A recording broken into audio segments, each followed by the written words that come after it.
আমরা বহু কষ্টে আছি।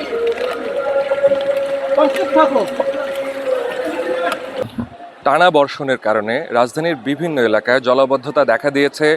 রাজধানীর বিভিন্ন এলাকায় মানুষজন জলাবদ্ধতার কারণে তাদের যে দৈনন্দিন কার্যক্রম, দৈনন্দিন কাজকর্মে সেটিতে ব্যাঘাত ঘটেছে। অনেকেই বলছেন, অভিযোগ করছিলেন যে জলাবদ্ধতার কারণে সময় মতো অফিসে পৌঁছাতে পারেননি।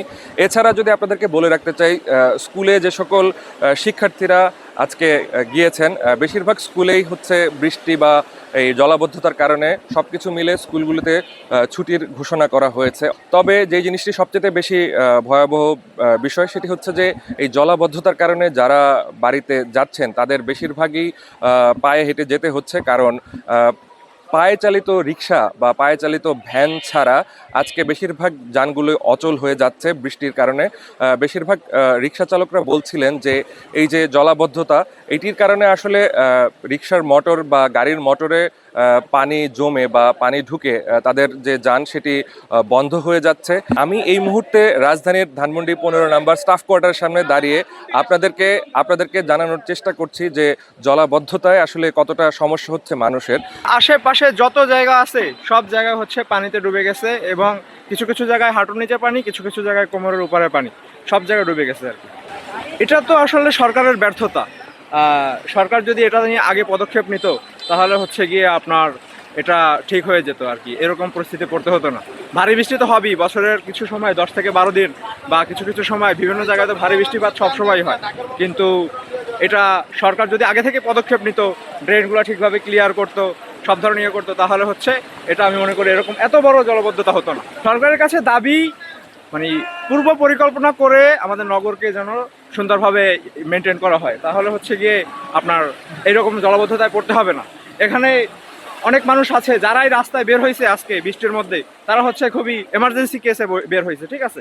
মানুষের বিপদ দেখতে খুবই খারাপ লাগে আর কি। এটা অনেক মানুষ আছে এমার্জেন্সি মেডিকেল ইস্যু, তারপরে অন্যান্য সমস্যা আছে এগুলোর জন্য আর কি।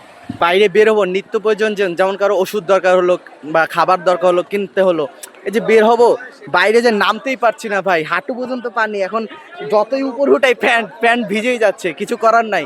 তো একটু মানে কোনো উপায় না, আমরা যেভাবে হবে বুঝতে পারিনি। রাত্রে কিন্তু আবহাওয়া ঠিকই ছিল, মানে রাত্রে যত গভীর হয়েছে বৃষ্টি তত বাড়তেছে আস্তে আস্তে, এবং সকালে উঠেও বাসার ভিতর অত মনে করিনি, যেই বের হয়েছেই দেখি এই অবস্থা একদম।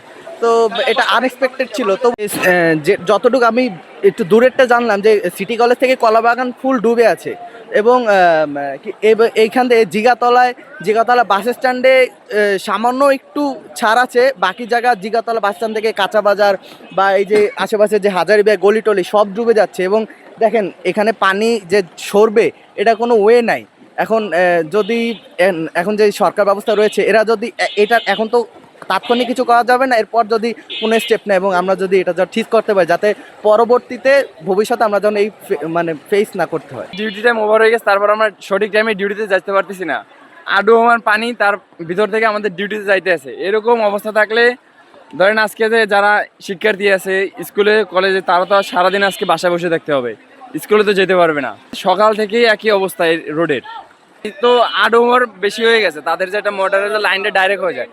আমরা গতকালকে উঠছিলাম, ডাইরেক্ট লাইন হয়ে গেছে, রিক্সাটা আপনার দোকানে গিয়ে মাইরা দিছে, যার কারণে ম্যাক্সিমাম গাড়িগুলো এখন নিতে যাচ্ছেন এই কারণে। আজকে সমস্যা বলতে কাজ করতে মূলত অনেক বেগ পাইতে হইতেছে।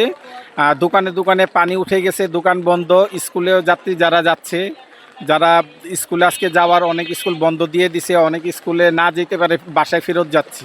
আমাদের আজকে পরীক্ষা ছিল, তো ওই পরীক্ষাটা বন্ধ হয়েছে, আর আমাদের যাতায়াতের সমস্যা এগুলা। জলবদ্ধতার কারণে সাধারণত ডেলিভারি দেওয়াটা সমস্যা হয়েছে। আপনার একটা খাবার 20 মিনিটের জায়গায় লেট হইতেছে এখন প্রায় 1 ঘন্টা। রিক্সা ভাড়া বেশি হওয়া, রিক্সা তো একে নেই, ঠিক আছে, কারণ এখন সব বেশিরভাগ রিক্সা হচ্ছে আপনার মোটর চালিত রিক্সা। এগুলো পানি লাগলে বেশি পানিতে আপনার ইঞ্জিন নষ্ট হয়ে যায়, আর অনেক ধরনের সমস্যা আছে। তো যে কয়েকটা গুটি কয়েক আপনার আছে রিক্সা চলছে, এগুলো তো আপনার ভাড়া বেশি নেবেই, রিক্সা তো নেই। আর যেগুলো আছে সেগুলো হচ্ছে ইয়ে নেবে। আর কিছু কিছু মানুষ হচ্ছে 10 জন 5 জন মিলে ভ্যানে করে যাচ্ছে, তো ভ্যানে হচ্ছে আপনার ভ্যানে ভাড়াটা একটু কম পড়ে। প্রতিটা রাস্তায় কোমর পানি, হাঁটু পানি হয়ে গেছে, এবং প্রত্যেকটা ম্যানহোল থেকে মানে দুর্গন্ধযুক্ত পানিগুলো আসছে, সেই পানির মধ্য দিয়ে আমাদের যেতে হচ্ছে। এটা দিয়ে আমাদের শারীরিক স্কিন ডিজিজেরও অনেক সম্ভাবনা হয়ে যাচ্ছে। এবং এটার কারণ দেখেন যে আমাদের সোয়ারেজ ব্যবস্থাটা মানে সবসময় সরকাররা, যে সরকারই আসুক, আপনি দেখেন বরাবর তাদের কথাবার্তা একরকম, কর্মকাণ্ড কিন্তু কোনো পরিবর্তন নেই। কর্মকাণ্ডের ক্ষেত্রে দেখেন এই সঠিকভাবে মানে সোয়ারেজ ব্যবস্থা না করার কারণে প্রতি বছরই এই ধরনের সমস্যা কিন্তু আমাদের শুধু এই এলাকা না, সব এলাকার ঢাকাবাসীদের পোহাতে হচ্ছে।